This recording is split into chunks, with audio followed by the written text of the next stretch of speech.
So, John, what is the most ridiculous train journey you've ever had? Well, Harry, I've never died on a train, as far as I know. But I have vomited on one, and I'm not sure whether that's worse. In some ways it is worse. Please do digress. Digress? Do you mean elaborate? If I was digressing, I'd start talking about something else. Yeah. Sorry, I've been drinking a lot. Okay. This should be fun. Go on, elaborate. Tell me about vomiting on a train then. I went to Manchester with a few friends, had a jolly night out, went back on my own. The rest of my friends stayed in Manchester. I got the last train back from Leeds. And much like you tonight, I had too much to drink. And as the train went on, it became painfully clear that I needed to throw up. And so I ran to the train bathroom and started hurling my guts out quite violently. You know, that way that it was just like projectile. There was nothing I could do. It was just happening. I was just a passenger, like in more ways than one. And as I was projectile vomiting, I heard the train pull into and then pull back out of Leeds City Station. And it was... Oh, no. And I was too, distracted by my vomiting there was no way I couldn't just turn it off and get off. So I had to let the whole thing run its course. Yeah, and it was a late night train. It wasn't stopping at a lot of like small stops on the way. It was literally between Leeds. The next stop was York, and that was where it terminated. And it was the last train of the night, so I had to then sit in a very cold York station for about 4 hours while I waited for the first morning train, feeling very sorry for myself, very slowly sobering up. It wasn't fun. I think I would have taken... Sounds like a classic John shenanigan. It was a classic John shenanigan. If I could have taken the bomb, I probably would have just taken the bomb. Quicker, less painful. Dear. Some films are fine just the way they are. Other films sometimes take it way too far. But really, how bad could it get? Let's go beyond the box set.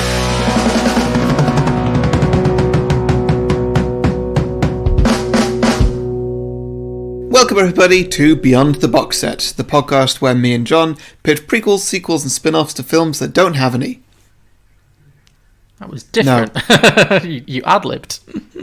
Yeah, I ad-libbed and then went to the old intro. Let me try that again. Welcome everybody to Beyond the Box Set, the podcast where today we'll be pitching prequels, sequels and spin-offs to Source Code. John, stop grinning at me. I'm just waiting for me to screw up. I'm sorry.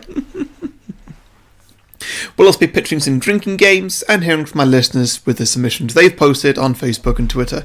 But first, we'll talk about some of our favourite moments from this movie and give a bit of a plot summary. I am Harry, the host with the most days spent on trains. That is undeniable. You do spend a lot of time on trains. And joining me as always, the crutch of the podcast, that is John Lucas. I mean, you still can't use that under 25 thing anymore though, can you? The 16 to 25 rail card? Yeah, Harry's 16 to 25 rail card, but now it's that you can't use it anymore, can you? No, that is true. But luckily, at about the time that I turned 26, when that rail card became invalid, they introduced a 26 to 30 rail card. Oh God, they did, didn't they? Just in time. And you know what's great? I have the same picture on it. That was going to be my follow-up question. Are you still using that picture? I am still using that 16-year-old picture of me. Sorry, that picture of 16-year-old me looking scruffy as hell. I think it was the day after my 16th birthday and I was having my first hangover or something like that. And, yeah. But the beautiful thing about it is, so it's a 26 to 30 rail card, which I'm allowed to renew for a year the day before my 31st birthday. I'll still be eligible. Meaning that it will expire the day before my 32nd birthday. At that point, that picture will be of me at the age of 16 will be exactly 16 years old. Harry, there's going to come a point where people are just going to stop believing it's you. It bears almost no resemblance to you. Yeah, it's true. Yeah. Anyway, so Source Code. Source Code, yeah. Speaking of turning back the clock. Oh... Yeah, so this was a backup choice, actually. If you listened to last week's episode, we were actually planning to do the film Primer, which neither of us had seen, but which we were both excited for until we watched it, and then you initiated a veto and then I watched it, and I fully agreed with the veto. So okay, good. Now, I really, really do want to talk about it. Yeah. So, do you want to do that as a bonus episode? Yeah, I was going to say if we're looking forward to our thoughts on Primer, then we will do it as a bonus episode. Definitely, we'll put that out on the. Great. Okay, we'll do it as a bonus episode. I'll put that out the same day that this Source Code episode comes out. Perfect. Yeah. So, by the way, didn't think Primer was a terrible movie by any means. Just would have been very hard to do on this show for reasons that we'll get into. Well, we'll talk about it. Okay, sure. Yeah, we'll discuss this. But anyway, Source Code. Much more. John's backup choice. Yes. Great choice. This was a better choice, definitely. I have seen this before, only once before. I really enjoy it, and this film is ridiculous. You know what? I hadn't seen this before, but I really enjoyed it. I had a good time. Yeah. You know what this film is? This film is efficient. Yes, it is. This film does its job. It comes in, it's just under 90 minutes. But even not just that, there was not an ounce of fat on this film. It comes in, it does its thing. It doesn't care about plot holes. You know, it's just like they exist. Not at all. It pretty much just acknowledges them and moves on. It's like, you know what? We are here to entertain. Yeah, there's a lot of this film that's really fun and really interesting, and just think about those things. Yeah. And just ignore the other things. Yeah, just put that on a little shelf. Yeah. And just, like, focus for on example, why was the bomber bombing a train? Oh, who knows? It's never... Because humanity is rubble or something? Yeah. No. Why was he bombing? Like, bombing Chicago? I mean, I don't understand it, but at least I understand the concept of, like, bombing a city. Sure. With a nuclear device. Why was he bombing a train? What was the idea behind, you know what, I'm going to get on this train for a bit, throw my wallet on the train while I get off at a station.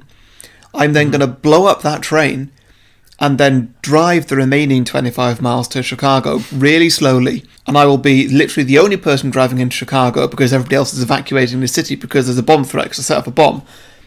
And nobody will find me and I'll bomb the city, and that's a great plan. Yes. Why bomb the train? Why bomb the train? Just there's got to be a pre-bomb before the main bomb. That's I mean, I get it. Terrorism works. Because that's where this film is. Yes, exactly. Just look over there. Yeah, exactly. Yeah. Question for everyone. Can we see your tax returns? I would like to pass the question. Now, are we talking Canadian or American dollars? How do you plan to engage younger voters? That's a question. Yeah, and what's the answer? Look over there! Where? Yeah. That's this film in a nutshell. But yeah, no, this was a really good film. A lot of fun. It was directed by Duncan Jones, who also did Moon. Did you ever see Moon? No, I didn't. I always meant to. Yeah, it's another one I thought we should do on this podcast sometime. I've not seen it either, but I've heard lots of good things about it. I've heard so many good things, yeah. Yeah, he did Moon, which was apparently really good. He did this, which is obviously pretty good fun. And then he did the Warcraft, one of those things, movies. That was obviously a complete bomb. Oh, that one that we very clearly avoided in the cinema. Yes. That was only a couple of years ago. It was, yeah. And it was recent, yeah. And I think that was Warcraft. Warcraft, The Beginning. That was it, yes. What a great way to start off a franchise. Hey guys, this is a franchise.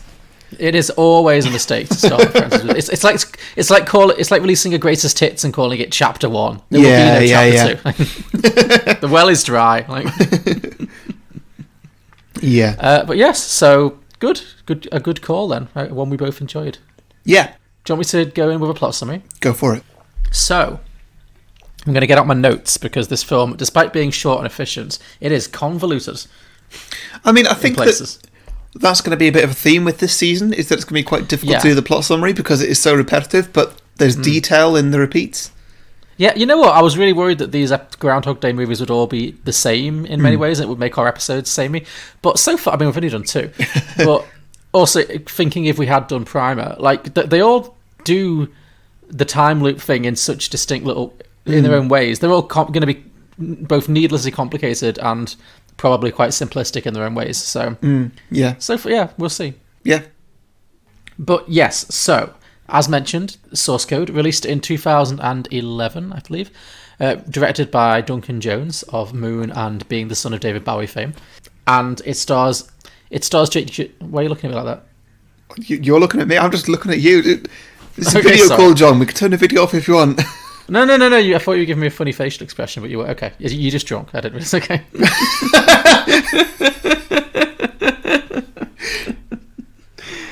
Anyway, so yes, source code. It stars Jake Gyllenhaal as a man called... Well, it doesn't spend a lot of time on, getting to know him particularly. No, I wrote down his name because it did make me laugh. Jake Gyllenhaal's character is called Colter Stevens, which is just the most stupid...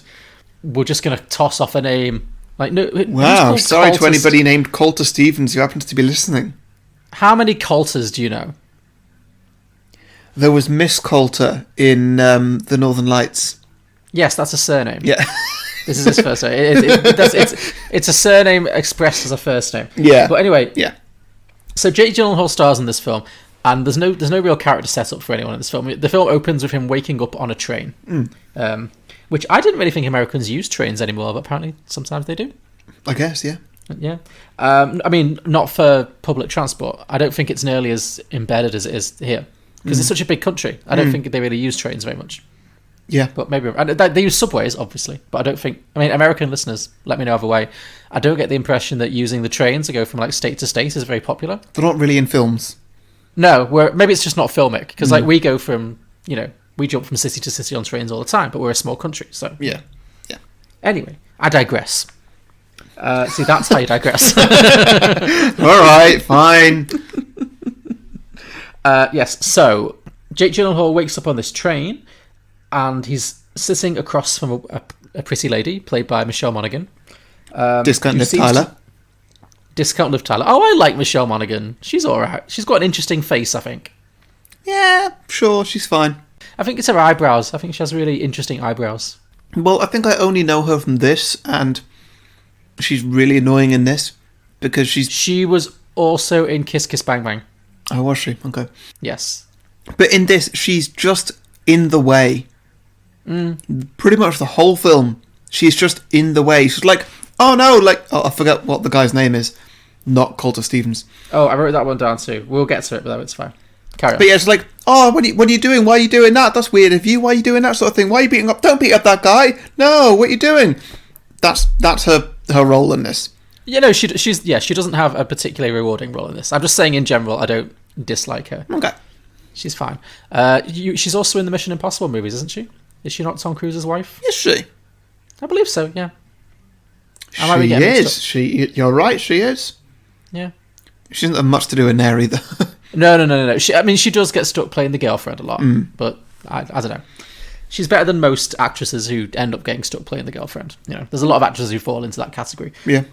Anyway, he wakes up across from her, and she evidently knows him, but he does not recognise her at all. And she's talking to him as if they're in the middle of a conversation. He's very confused, and he says he doesn't know her, and he doesn't know where he is. And he kind of staggers to the bathroom, looks into the mirror, sees a strange man's face looking back. Yeah. And that's all in the first 3 minutes. This film really just boom. Oh, it gets you right in there. It's great. Yeah, which I really enjoyed. It didn't waste any time. No. In comparison, I mean, that's not what this podcast is, but Groundhog Day really took its time to get there. Sure. Yeah, that had setup. Whereas this one just drops you in the middle of it. So he goes to the bathroom and he looks in the mirror and sees a strange face. And then moments later, the train explodes. Boom. What an intro. He's dead. And then he wakes up, or is he? Because then he wakes up in some kind of containment unit kind of thing, or some kind of... Well, it's like a pod? It's intentionally vague. Yeah, it's like a pod or something. I mean, it's supposed to be from his imagination. I think it's supposed to be like a glorified cockpit or something, something that he's really familiar with. The sort of environment that he's familiar with being in. Yeah, but anyway, he's in that. He's on his own. Yeah. And he can't get out. He's is he strapped down or something? There's reasons he can't, escape. I'm not too sure. But in this kind of darkened containment unit, there is a screen, a TV screen, on the other side of which is Vera Farmiga, who is playing a army officer of some description. It's left intentionally vague at this point, but she kind of tells him to follow some vocal exercises which will help him to remember her. He doesn't recognise her either, but then they kind of do a little routine, and then suddenly he does have some vague memories of her name, but he doesn't quite know how he knows her. And anyway, she explains... I didn't really get this, because he tries to remember her, and he doesn't quite remember her the first time. And then the second time, it's like he just knows her only from the first time. And then from then on, he just doesn't, forget anything at all. It's just as though they've been having a conversation. Like, it's just normal from then. And it's not like he's known her for years at all. It's like he's known her since the start of the film, completely. And he doesn't forget anything. Harry, look over there.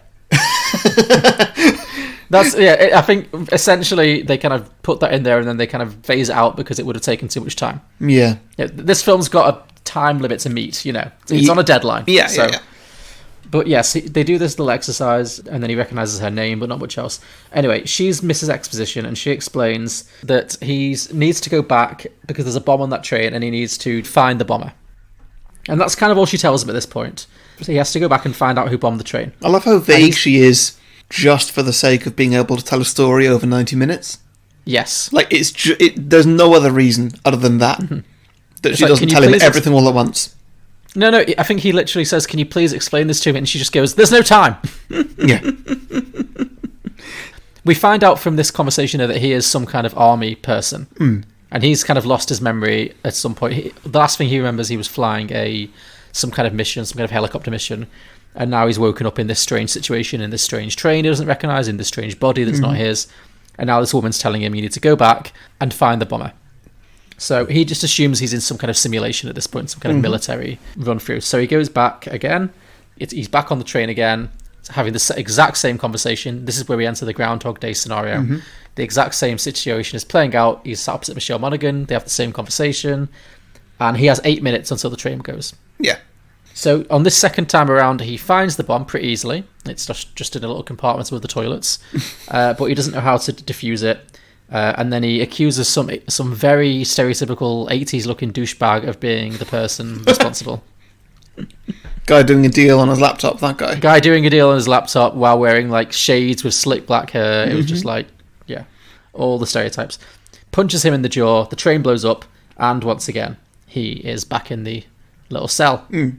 So this happens a few times, and each time Vera Farmiga explains a little bit more. She kind of explains that it's not a simulation. This is actually a real thing. The train actually did blow up earlier this morning, and it killed a bunch of people. Everyone on board, I guess. And he has taken on the identity of one of the passengers who was killed, and he needs to find the identity of the bomber before a second attack can take place in real life. Yeah. So there's a definite time limit happening here. Why do they think there's going to be a second attack? Maybe the first attack was like a publicity stunt. Maybe the guy's like, there'll be another in an hour or something. Like sometimes terrorists do that, especially in movies. They'll be like, this was just a taste. The real deal's happening in an hour. Yeah, I guess. But like normally when that happens, they demand something. Mm-hmm. Normally it's like, hey, I don't know, give me $2 million. Or this guy just wants to watch the world burn. He doesn't have any agenda. Yeah, but if he just wants to watch the world burn, why give a little teaser explosion first? Look over there. Oh, sorry. So for movies, it's a movie thing. Yeah, no, it's purely he's a movie villain. He needs to be, doing these things just otherwise the film doesn't roll along as easily. But yeah, so they kind of explain. I mean, they don't explain the science of this. So there's Vera Farmiga. No, they do not. No, they really do not. And then there's also Jeffrey Wright, probably best known from Westworld and various at this other point, things. Yeah. He's in James Bond. Oh, is he? Okay. He plays the American guy. Of course he does. What nationality do you think he was playing in this? I have no idea. I have never heard anybody with a more ridiculous voice than in this film. He was really doing a bit in this, wasn't he? So strange. Yeah. It's like he was trying to do his Westworld character, but like ramped up to 11. No, ramped up to like 50 out of 10. Mm-hmm. Yeah, he was definitely doing a bit with his voice. It was like he was talking very much like this, like everything was over-pronounced. Everything was very over-pronounced. And I think that the film thought it was very smart with itself by giving him a crutch, but never telling us why. Sure, yeah. But it was a boring detail. It didn't really make any... No, it never played into anything. It was just like... Maybe that was another Jeffrey Wright choice. Maybe he was just like, Perhaps. What? I'm not going to be a generic villain. I'm going to make some decisions and make this character more interesting. So I'm going to do a crazy voice and I'm going to be on crutches. And you know what? Why not? Yeah. Who cares? Yeah. It was entertaining. But... yeah, they kind of explain a little bit of it, so the train blew up in real life, and the people were all killed, but they've got this technology now which allows them to put somebody else into the brain of one of the people who died, and then they will relive the last 8 minutes of that guy's life. Yeah. So the last 8 minutes before the train blew up, because the brain has some kind of special superpower where it's even after it dies, it's like a chicken having its head cut off, I guess, where like even after it dies, it retains 8 minutes worth of information. Yeah. That's all scientifically accurate. I can confirm. Great, cool, good. I'm glad I have you on board for this. Mm-hmm. So I didn't understand, how did they put Jake Gyllenhaal into this guy's brain if this guy got blown up? Like, how did they retrieve his brain? He got blown up. He was on a train that exploded. There should have been like very little left of him. Well, maybe there was just enough of him. Maybe they found his head or something. Okay. So it's existing in this kind of psychic space. The action we're seeing in the movie, it's like a simulation of what this guy remembers, but Jake Gyllenhaal is able to go into this guy's brain and manipulate events. Yeah. So he can actually, do things that the original guy didn't do. Yeah. And this is where it gets into the fiction of the science fiction. Sure, everything that came beforehand was, of course, science fact. Yes. Whereas now, when he's in somebody else's memory, it's not just exploring that memory, it's exploring the world that memory happened in. Yeah, it clearly goes well outside that guy's, field of vision while he's on that train. Yeah. But, by the time you get to the end of this movie, you realise that it's more than just going into somebody's memory. This is true, yes. We'll get to that. Yeah. But, so he tries a few different things. But one thing he does try very early on is he tries just getting off the train with Michelle Monaghan. Yeah. Leaving the train to blow up, but saving himself and her. But then as soon as that happens, he falls in front of another train and dies anyway. And and then Vera Farmiga explains, look, you can't get out of this. You are always going to die at the end of this 8 minutes. There's no, you can't just step out. All you can do is live this 8 minutes. So please, can you just try and figure out who the bomber is, so we can use it to stop the second attack? Which wasn't true, because it's not like if he doesn't die in the explosion, he's going to die anyway. Like at that same exact moment, because the explosion happened, and then as a separate event, he fell onto a train track and got run over by a different train. Yeah. So, in that reality, he died at a different time to when the original guy died. Mm-hmm, sure. I don't know why he didn't just try to walk away and not get into a fight with a guy on a train track. Yeah.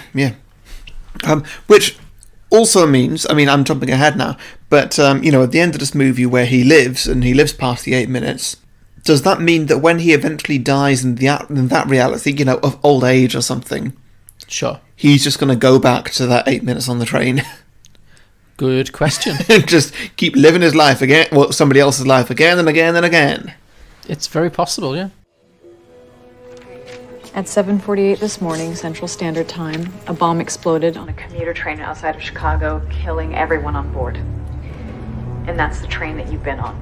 No, I'm right here. You're talking to me right now. A man named Sean Fentress was on that train. He, for all intents and purposes, is now you. Every second spent explaining things puts more innocent civilians at risk. This makes no sense. The train explosion was the first attack of a series. There are going to be more. Now, did you find the bomb? So yeah, he keeps going through it a few more times, trying to figure out who it was who bombed the train.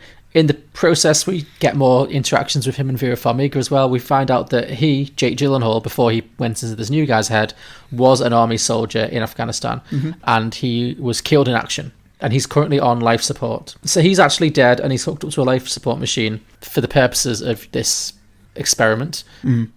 And he obviously isn't particularly happy to learn that he's dead, but the movie doesn't dwell on it too much. So he asks Vera Farmiga to let him die properly when he finds the bomber. He's like, I don't want to be strapped into this forever. This is, if I've died, let me die. So she agrees to let him die when he finds out who bombed the train. Yeah.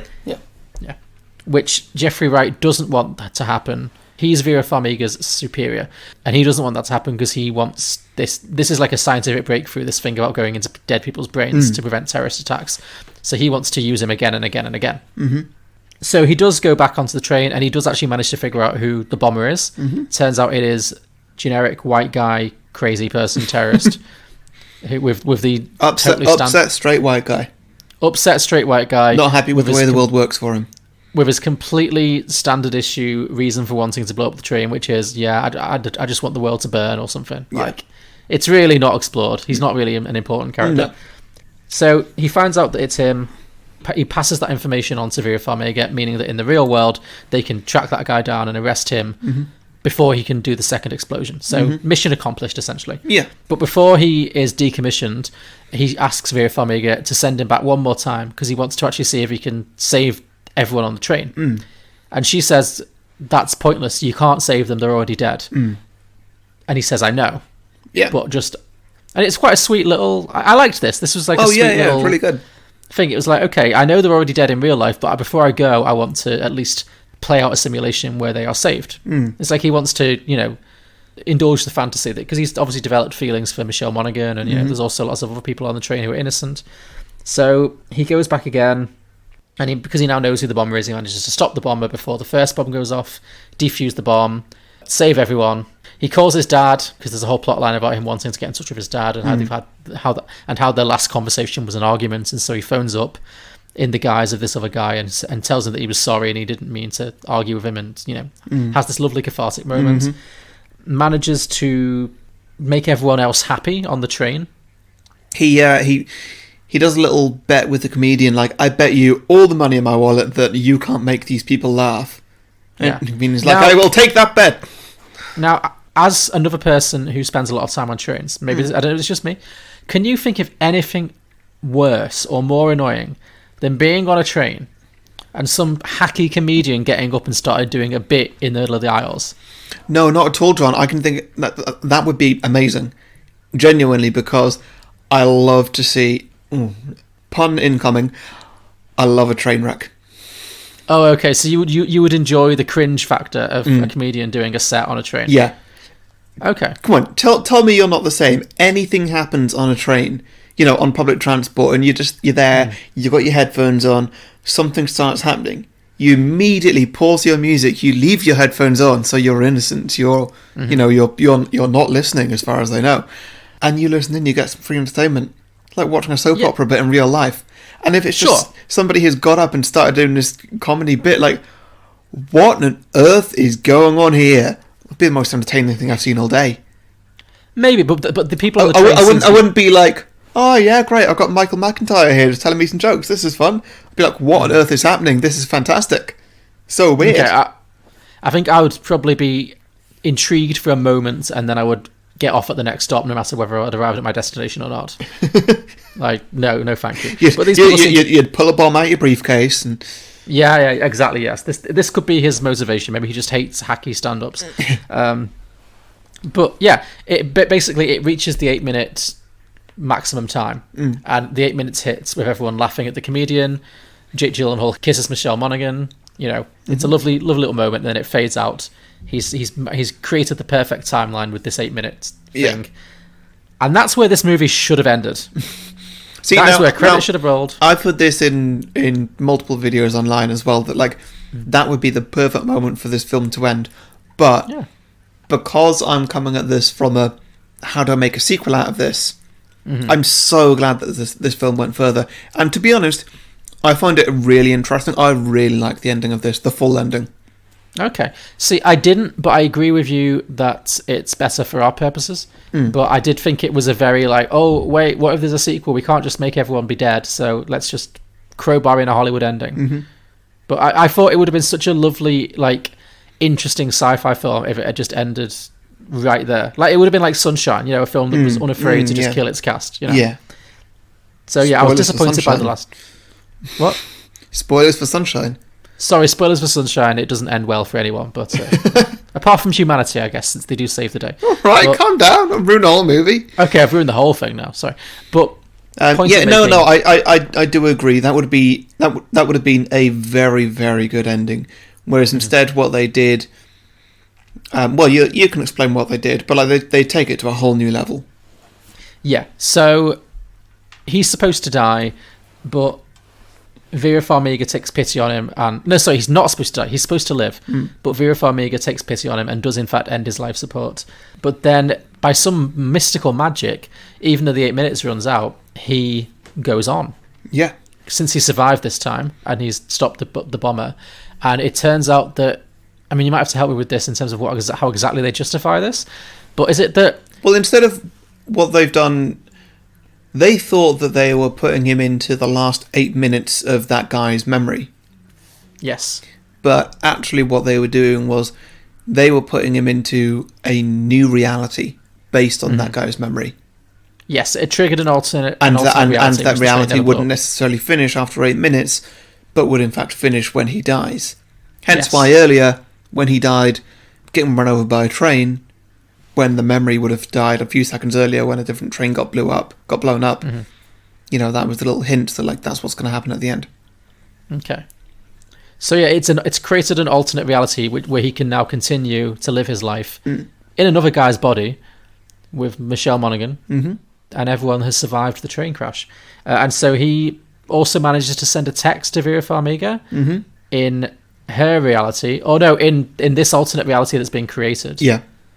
Saying, help me, or help Jake Gyllenhaal as in the body that's in the life support machine or something. Yeah. Like, help the cult of Stevens that you've got, like, do whatever you need to do there. But basically, this technology works better than, like, you don't know that it works, it actually works better than you thought. Yes. Like, I'm from one reality above yours. Yes. And that's kind of where the film ends. It kind of sets up this kind of premise of this alternate reality creating thing, but ultimately it's a happy ending, and Jake Gyllenhaal and Michelle Monaghan walk into the sunset together, and that's the end. Yeah. No, it's really good. It was a good, solid, efficient film, definitely. I do wish that it hadn't chickened out with the last 5 minutes, but these things happen. Yeah. Do you think they wanted it to get a sequel? Apparently one was commissioned, but it just never happened. Like, because this film came out like 9 years ago, so I don't think it's going to happen now. But it was like financially successful. Yeah. And they did announce one, but then it just never materialised. So I guess it just got stuck in production hell. Okay, but yeah, the time has passed. Definitely. I can't imagine anyone really being hungry for it now. No. If you're reading this email, then source code works even better than you and Dr. Rutledge imagined. You thought you were creating 8 minutes of a past event, but you're not. You've created a whole new world. Goodwin, if I'm right, somewhere at the source code facility, you have a Captain Coulter Stevens waiting to send on a mission.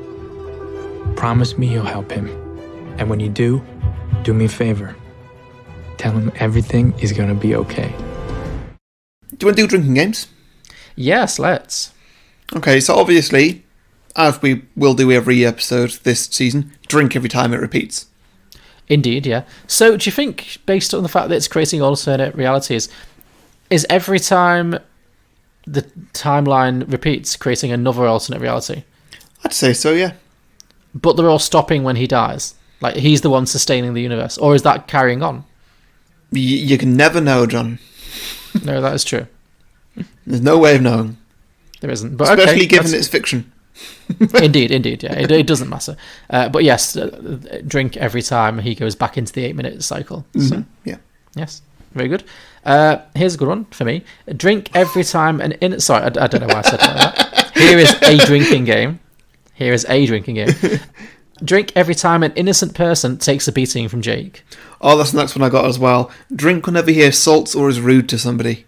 Yeah, it was really interesting watching this, not to get too political, watching this film now in this moment that we're having where like there's a lot of scrutiny on police violence. Because he really is like he goes in fists first. Like, yeah. I mean, he's an army guy, not a police officer, but still, like, he just straight up punches anyone he's vaguely suspects of being the terrorist. Yeah, like, but I guess that he is going with it under the guise that there are no consequences.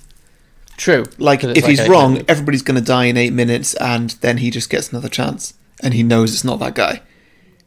That's very fair. It's not like he's going to traumatise that guy for the rest of his life or anything. No, that's true. He's going to die anyway. But yeah. A lot of characters there's the 80s douchebagger kind of guy. There's the guy who gets off the train who accidentally throws him under the wheels of the other train, and I'm sure there's more. So, and there's the actual terrorist, although he's not innocent. So, yeah, lots of Jake Gyllenhaal quick with his fists in this movie. Drink whenever he ignores Discount Liv Tyler. Oh yeah, sure. He just walks away from her. Yeah. They're in the middle of a conversation. Yeah, I like that. Or just like, could you go and get us some coffees and take like 8 minutes, please? Yeah. You're not needed for this part. Yeah. Okay. Yeah, not the most rewarding role for her. No.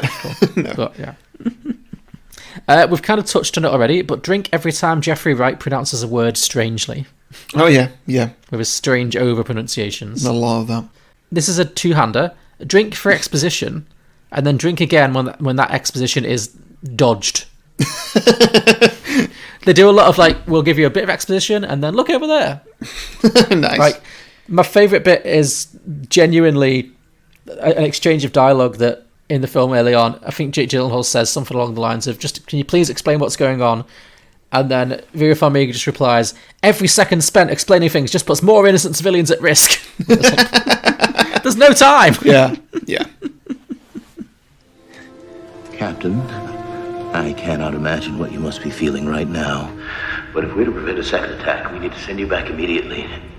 And, Captain, you cannot deviate from the mission while inside the source code, even to investigate what happened to you. There's only one continuum on this end, and it cannot be unsettled. Well, you know what? I did unsettle it.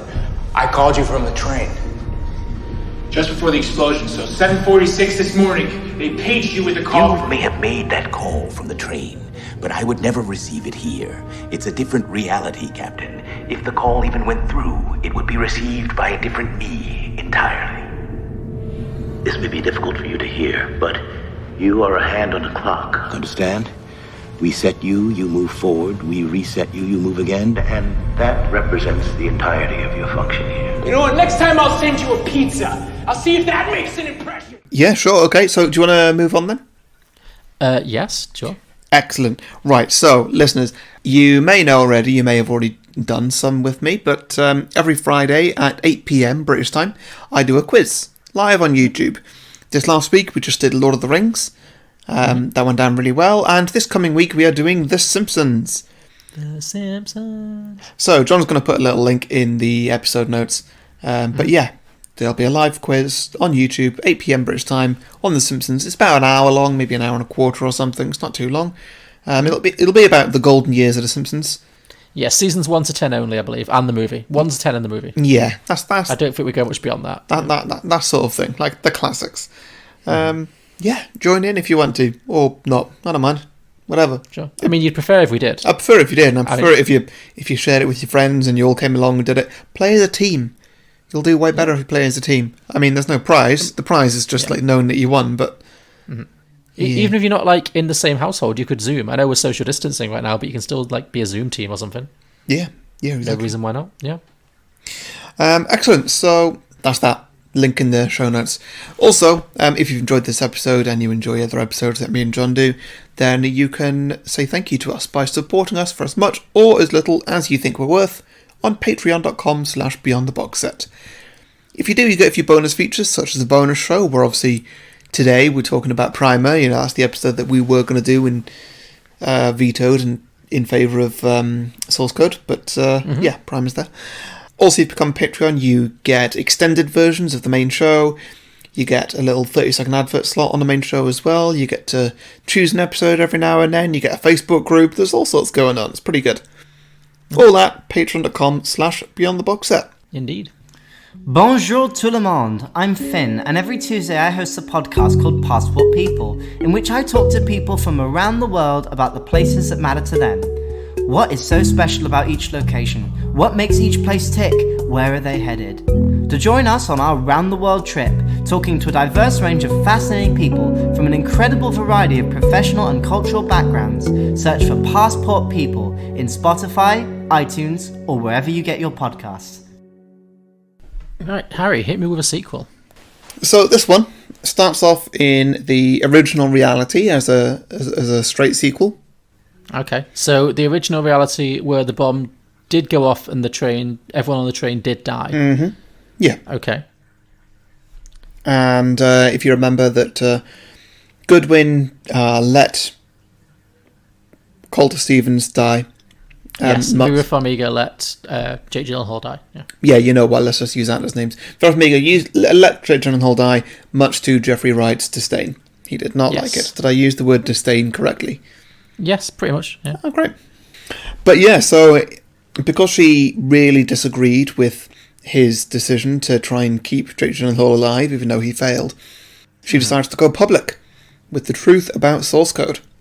Oh, so she exposes him for this whole thing that they're doing. Okay. She admits that though Jeffrey Wright means well and his machine did technically save the lives of thousands, if not millions, of Chicagans, there was a cost to Colter Stevens, or Captain Colter Stevens, and Jeffrey Wright didn't want to let him die and instead want to keep using his body despite the explicit unwillingness of Colter Stevens, of Jake Gyllenhaal, and no consent from his next of kin. This sparks a huge media debate as to whether Jeffrey Wright was Jeffrey Wright or was he Jeffrey Wrong.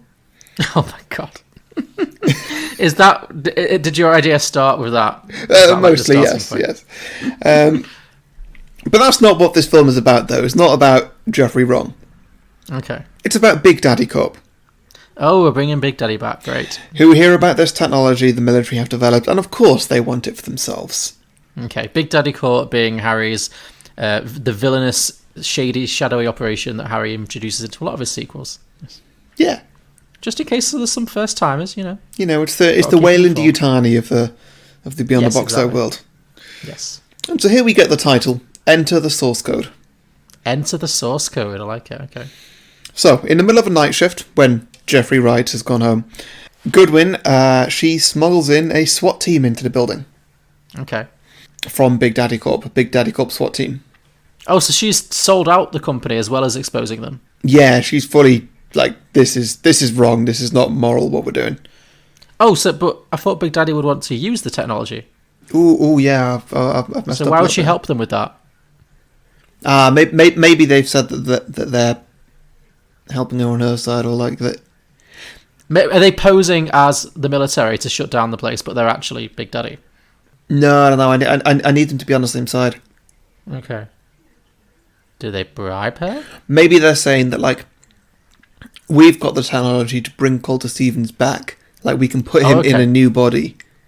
Oh, so it would right the original wrong, and then her guilt would be assuaged. Yeah, basically. So, like, he doesn't die at all. Okay. As opposed to he wants to die and he does die. It's like he doesn't die at all and he gets a body and he's fine and everything. Maybe that's a lie. Who knows? Sure. Yeah. Probably is. Yeah. But anyway, Goodwin lets in a SWAT team from Big Daddy Corp, and they quickly storm the building and radio in, "Building secure." And then they go and find Goodwin, who is just by the pod, which contains Colter Stevens. And the lead guy takes his mask off. It's Gerard Butler. Of course. Has he been in a Big Daddy thing before? I don't think so, no. Okay. We've had Denzel Washington as he runs the whole thing. Yeah. So is Gerard Butler just like a foot soldier of the Big Daddy Corps? Yeah. Like a really good one, but yeah. Sure, yeah, he's Gerard Butler, you know. What accent is he giving us? My accent. Your accent, okay. Sure. I mean, you are so alike. We don't have much time, she says. His neural pathways are degrading fast. You need to go into that chamber there. She points at a chamber, and I'll wire you in. You'll be in a repeating 8-minute time frame from the last moments of his consciousness, and for the source code to work again, you need him alive, or else all of this is for nothing. Yes, ma'am, I'll get him out of there.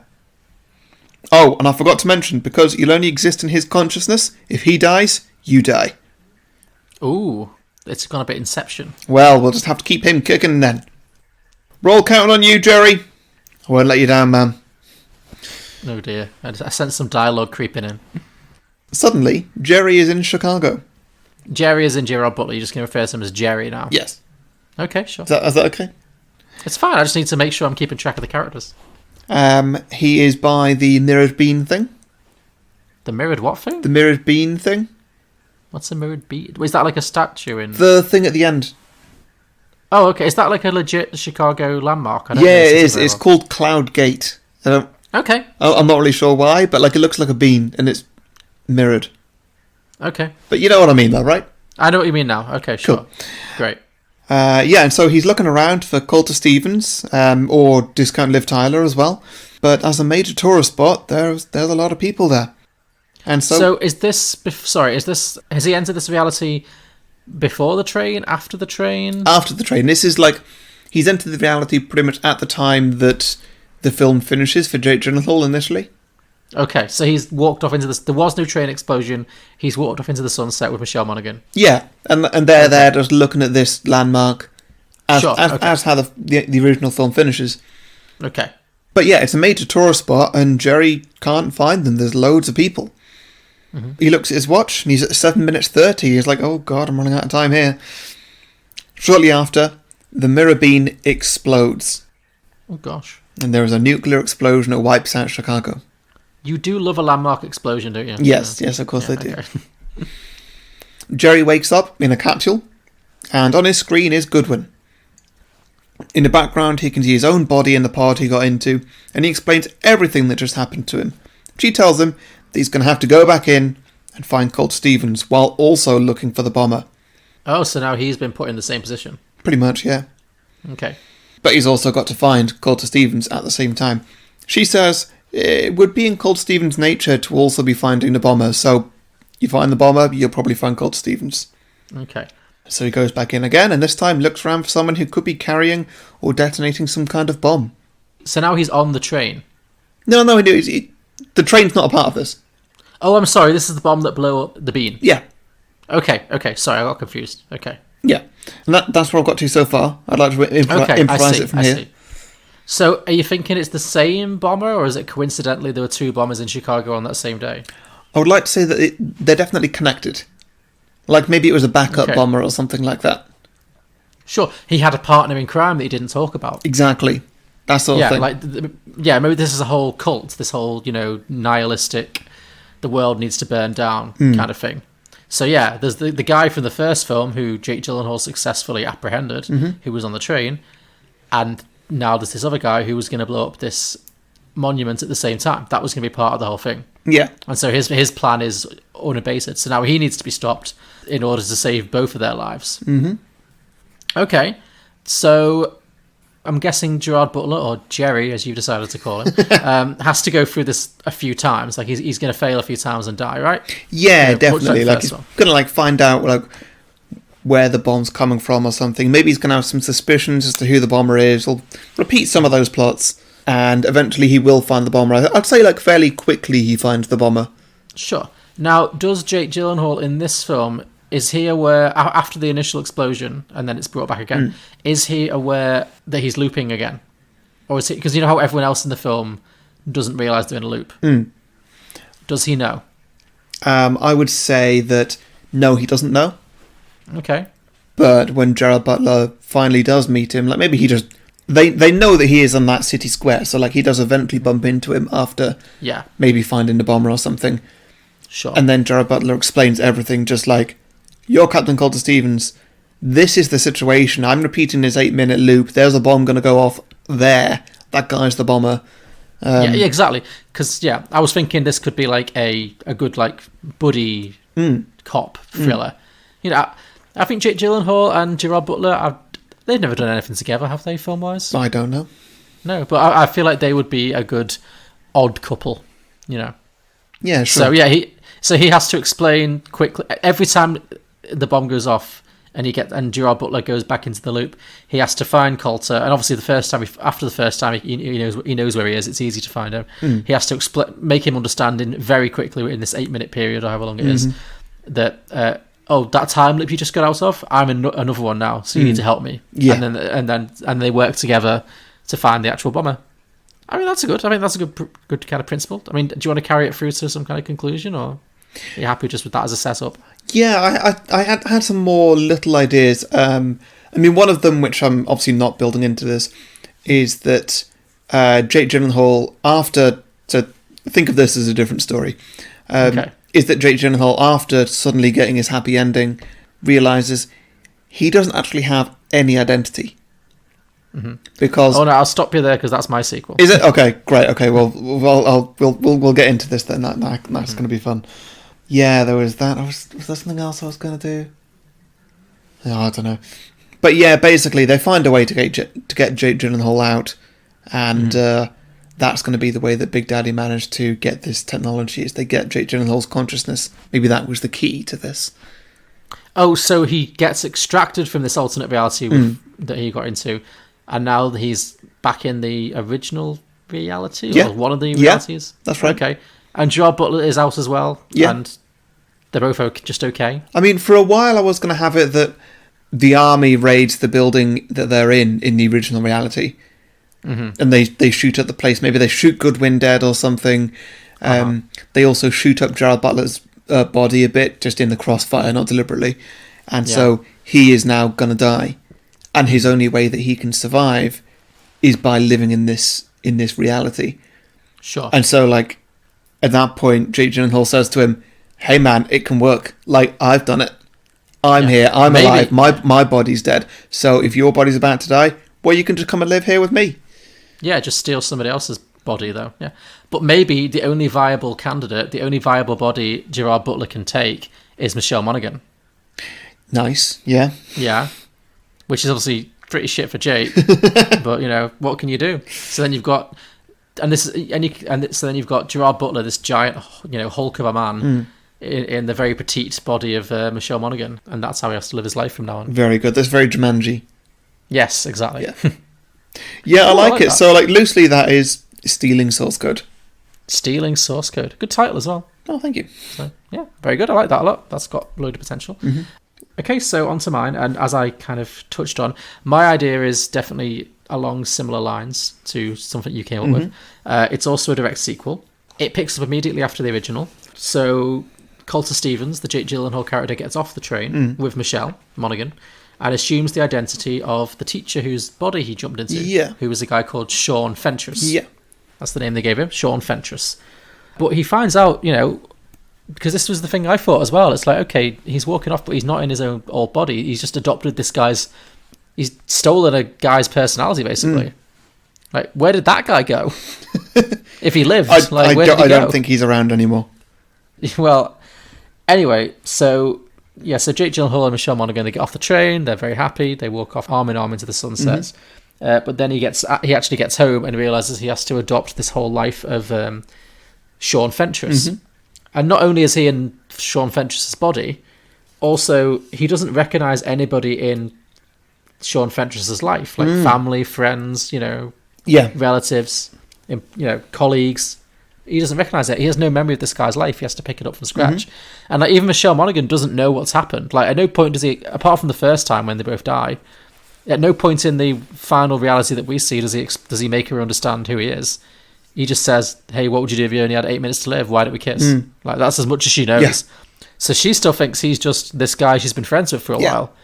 So she's as clueless as anyone. So what he finds out as he tries to, adapt himself to this guy's life. And I think you could either play this as like a weird thriller or a comedy, or maybe a bit of both. Okay, yeah. Like, this guy trying to like figure out the identity of the guy he's living in, without giving away the game away that he doesn't, that he's not supposed to be there. But yeah, like imagine you just get dropped into someone else's body and you don't know where they live, you don't know any of their passwords. I was thinking that, like, they don't know any PIN codes or anything. Like, my plan following that plot line was that Jake Gyllenhaal was very quickly just going to be homeless. Like, he had $150 or something that he gave to a comedian. That's it. True, yeah. They don't have contactless in America. Like, on car payments. No, I know, it's crazy, yeah. So, like, he couldn't buy anything at all. True. Well, in my reality, he does manage to get home. Or to Sean Fentress's home, the guy whose body he's now living in. Sure.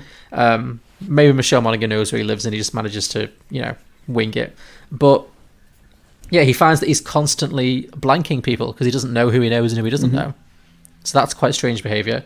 Also, he has to go back to work. And I think it was mentioned in the film that the character of Sean Fentress was a teacher. Yeah.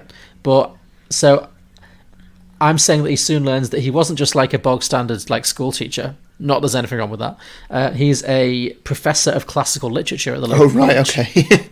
Yeah. And also, because like I'm thinking Jake Gyllenhaal in this film, he's an army guy. I mean, and I'm guessing he probably isn't a big reader. He's not particularly like an intellectual character. So, he suddenly has to like try and teach classical literature, which he is not suited to doing. So again, you could really play this for laughs. The teacher completely out of his depth, trying to fake it till he makes it. And he can't ask anyone about this stuff because there's literally nobody he can confide in. because doing so would be to say, well, look, the person you think I am, he's dead. I've just like stolen his body. You know, that you know, your best friend or your son, your daughter, your whatever. Yeah, he's dead, and I've taken his I'm walking around in his corpse essentially. So, want to help me? You know, the answer would be no. So yeah, he can't ask anyone about this stuff. He's just trying to figure it out. And I'm thinking there's other things, like maybe the Sean Fentress guy was also a big like Dungeons and Dragons nerd, and he has no idea how to play, so he has to like play with his friends. And yeah, I'm just thinking of like bits you could do to like, you know, make this work. Anyway, obviously it doesn't take long before his behavior, you know, not recognizing people, not doing his job well, not knowing anything that he previously knew, starts to arouse suspicion among his friends and family. They're like, wait, Sean's acting really weird lately. And even Michelle Monaghan, despite being very charmed by his behaviour on the train, starts to look at it on a new light. She's like, well, he was acting quite erratic. You know, he was like, what would you do with 8 minutes to live? And he kissed me out of nowhere, and we got off the train when we shouldn't have. Yeah. And she's like, oh, actually, maybe that wasn't just him being charmingly off the cuff. Maybe he was suffering some kind of mental health breakdown that he's continuing to suffer from. So they have kind of an intervention, like his closest friends and family stage an intervention, and they're like, Sean, we think you might need to get some help. You know, you're clearly going through some kind of episode right now. So he's kind of cornered, and he tries explaining to Michelle Monaghan the truth. So he tries to tell her, you know, oh, actually, Sean Fentress is dead, and I was put in his body by a strange military experiment, and I had to stop a bombing, and I did, and now I'm just living in his life but this is a parallel universe. This isn't the real world. So he tells her he weaves her this whole tale. And of course, that just makes him seem even more crazy, you know, because it just sounds like the ravings of a lunatic, you know. So convinced now that he's experiencing a full kind of psychotic episode, Michelle Monaghan and his family reluctantly have Coulter committed to a mental health facility for, you know, observation and treatment. So then I'm thinking it could move into like a One Flew Over the Cuckoo's Nest kind of scenario, where, because he's not crazy. That's the thing, he's not crazy, obviously. He's just in this weird situation.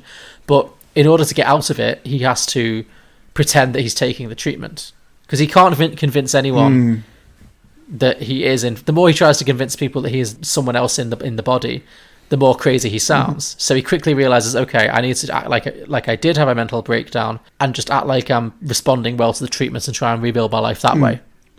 So it could get very like, you know, he's having to pretend to swallow the pills, but he's not actually swallowing, you know, antipsychotic pills and stuff. He's just trying to go along with it and say all the right things in therapy, and, you know, make it seem like he's making good progress, and like wait it out. And I'm thinking a few weeks of this go by, and he does manage to convince people that he's making good progress. Maybe Michelle Monaghan visits him a few times. It's like, you seem better. It seems like you're your old self again, you know. Maybe you can come out soon. It's all going pretty well, until one day a new patient walks into the ward. And that new patient is Jake Gyllenhaal. Like his old body. Right, okay. So, and what I'm thinking is it like full body Jake Gyllenhaal? Well, this is the thing. I'm thinking no, maybe because in the original film, obviously he got killed in a helicopter explosion, and he was like half a body, like he'd lost his arms and his legs or something. So maybe so what I'm thinking is that perhaps Vera Farmiga's character did take pity on him for, you know, for what had happened, and she had a moral crisis, and she convinced them, because he's on life support, she convinced them to release him, and they kind of rebuilt him a little bit. So he's like profoundly disabled, but he's in a wheelchair maybe, or I don't know, something. But he's alive. And also, crucially, another thing they didn't realize, when they put Jake Gyllenhaal's consciousness into Sean Fentress, into the school teacher, when they put Jake Coulter, was his name Jake Coulter? Coulter Stevens. Sorry. What they didn't realize was, when they put Coulter Stevens' identity consciousness, when they put Coulter Stevens' consciousness into Sean Fentress's consciousness went into Coulter Stevens. I can see all the cogs whirring in your brain, John. You're I know, I'm really hard to get these words out. It's in the right a very order. convoluted plot. I'm trying to. So basically, the school teacher whose body Jake Gyllenhaal is in is now in Jake Gyllenhaal's body. Yeah, got it. And he's pissed as hell. Yeah. You know, because he's in a paraplegic. Oh, yeah, sorry, I forgot that he's gravely injured. I was like, why would he be pissed at being in Jake Gyllenhaal's body? Damn. All right. But, yes. Well, yes, but no, he's like profoundly disabled. Also, he wants his body and his life back. And he is also, he's somehow managed to either escape from the facility or been released, whatever. But he also seems like a crazy person because he's in this other body, and he also doesn't know anything about his life, about Coulter Stevens' life. So yeah, they end up in the same mental facility. And as soon as they see each other, obviously, it's like, you. And that's where I kind of ran out. So I was hoping we could brainstorm. I mean, you could just leave it on a cliffhanger. Maybe set up for a trilogy. You could, but... I don't know. I think they need to go back to Goodwin. Oh, is that the plan? So the two of them escape the mental facility? I think the two of them are just like... Okay, look, this isn't ideal for anybody. Mm-hmm. Like, clearly, yes. Yeah, like one of us is stuck in a mental home, the other one is like physically very disabled.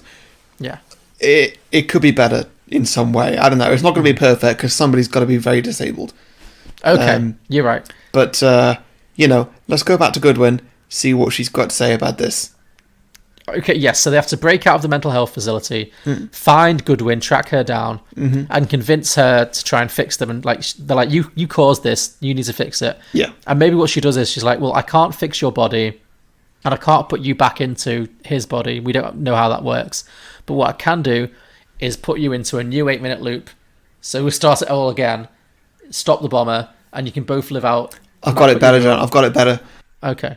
The only way that we can get you out of the bodies that you're in is to put you into somebody else's consciousness, but we can only have somebody else's consciousness if we have a dead body. Right. So I need you two to go and get me a dead body. Oh, okay. So it takes a dark turn. Yeah. And they have to find someone to kill. Yeah. I like it. Okay. Basically.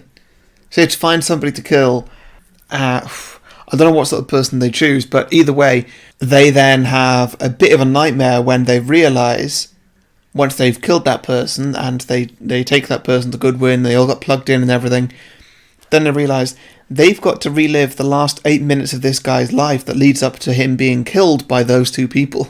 Ah.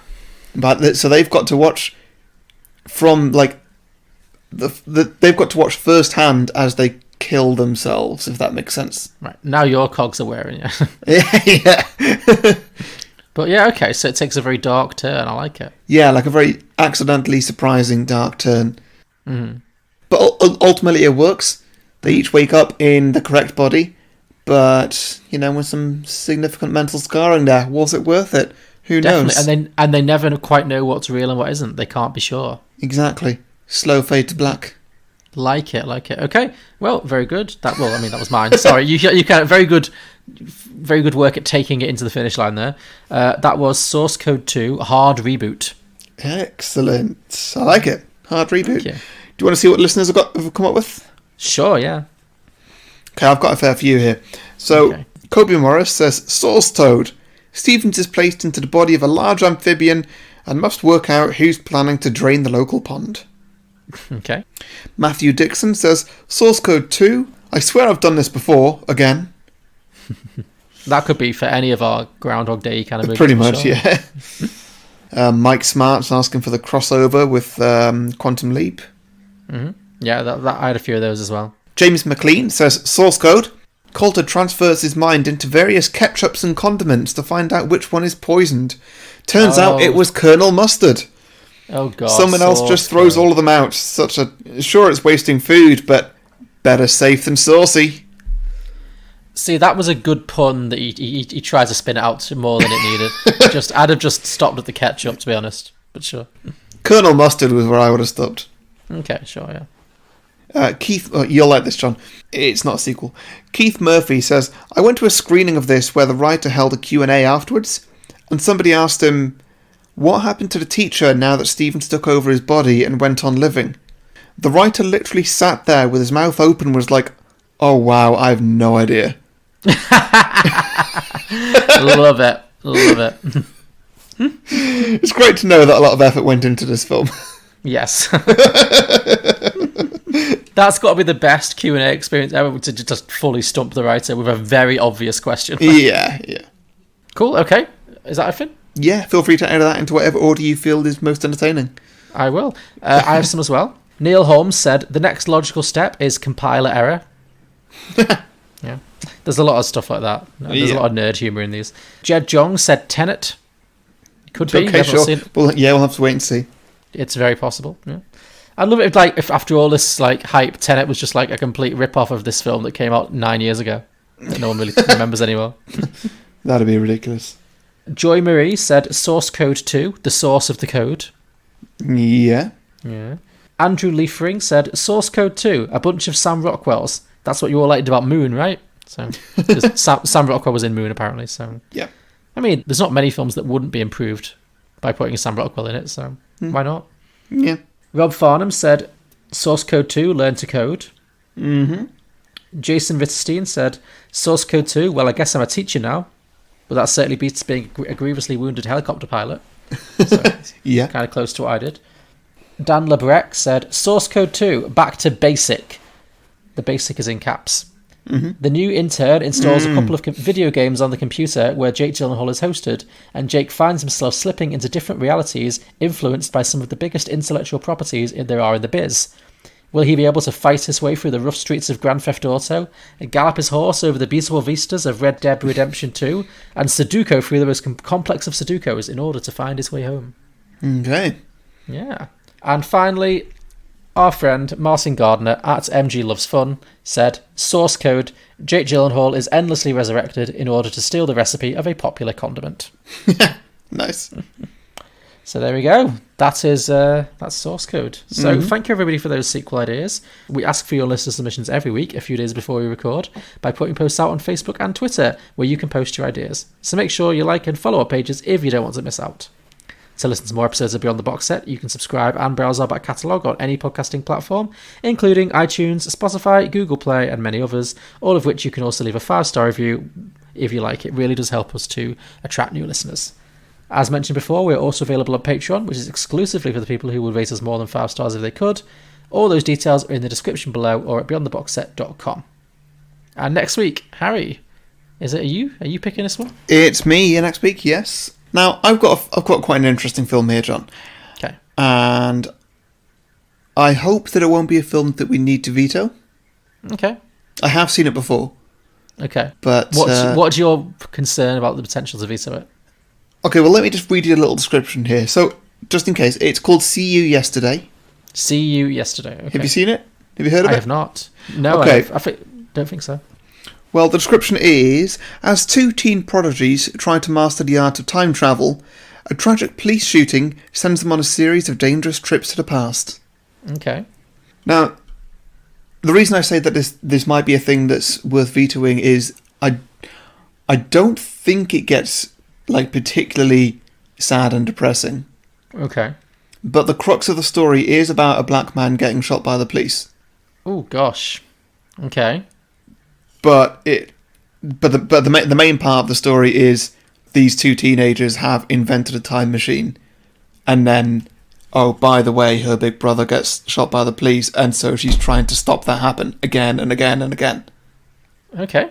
Well, it sounds timely. Let's watch it, and then we'll see if we think we can do it respectfully in the current climate. We don't I'm genuinely not trying to pick a thematic film just because of what's going on in the world right now. This just came up because it comes up in this season. Okay, no, sure, we'll give it a go. Yeah, so join us next week for See You Yesterday. Interesting, yeah, can't wait. Cool. Well, thanks a lot. See you next week. Bye. Bye.